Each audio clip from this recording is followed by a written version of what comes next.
আদানিকে টাকা দেওয়ার সিদ্ধান্ত চাপে পড়ে নয়, দাবি করল এলআইসি। আদানি বিতর্কে বিবৃতি দিল life insurance corporation of India অর্থাৎ এলআইসি। ঋণগ্রস্ত আদানি গোষ্ঠীকে সুরাহা দিতে ওই সংস্থার এলআইসির ৩৩,০০০ কোটি টাকা লগ্নির অভিযোগ উঠছে আগেই। বিরোধীদের অভিযোগ, আদানি সংস্থাকে সুরাহা করে দিতেই ওই লগ্নি করতে এলআইসিকে কেন্দ্রীয় সরকারের তরফে চাপ দেওয়া হয়েছিল। সম্প্রতি ওয়াশিংটন পোস্ট এ বিষয়ে সবিস্তারে প্রতিবেদন প্রকাশ করায় বিতর্ক ফের শুরু হয়েছে। যদিও যাবতীয় অভিযোগ খারিজ করে এলআইসি জানিয়েছে, অন্য কারো প্রভাবে এলআইসি লগ্নি করে না, সততার সঙ্গে ভেবেচিন্তে লগ্নির সিদ্ধান্ত নেওয়া হয়েছে।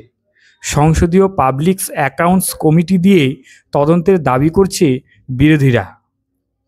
পোস্টের প্রতিবেদন যদিও খারিজ করেছে এলআইসি, আজ বিবৃতি দিয়ে সংস্থাটি জানিয়েছে এলআইসির লগ্নির সিদ্ধান্ত অন্য কারণে নেওয়া হয়েছে বলে এটা অসত্য।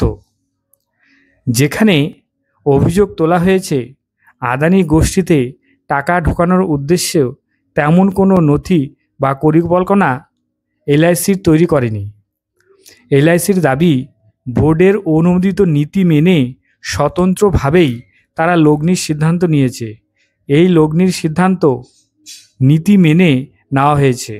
প্রতিবেদনটি এলআইসির ভাবমূর্তি কলঙ্কিত করতে এবং ভারতের শক্তিশালী অর্থনীতিকে নড়বড়ে করতে লেখা হয়েছে। পোস্টে দাবি করা হয়েছে, চলতি বছরে মে মাসে আদানি গোষ্ঠী যখন আমেরিকার ঘুষকাণ্ডে ফেঁসে যায়, তাদের সুরাহা দিতে এলআইসিকে ৩৩,০০০ কোটি টাকা বিনিয়োগ করার প্রস্তাব দেয় কেন্দ্রীয় অর্থমন্ত্রক ও নীতি আয়োগ। আদানি গোষ্ঠীর উপরে বিনিয়োগকারীদের ভরসা ধরে রাখতেই সরকারের এই চাপ দিয়েছিল বলে অভিযোগ। কংগ্রেস অভিযোগ করেছে, আদানি গোষ্ঠী প্রধানমন্ত্রী নরেন্দ্র মোদীর ঘনিষ্ঠ, তাই পুরোটাই হয়েছে প্রধানমন্ত্রীর নির্দেশে। কংগ্রেস সভাপতি মল্লিকার্জুন খার্গে প্রশ্ন, এলআইসি যে ৩০ কোটি ভারতীয় ভরসা রাখেন, তাদের অর্থ নয়ছয় করার অধিকার প্রধানমন্ত্রীকে কে দিয়েছেন?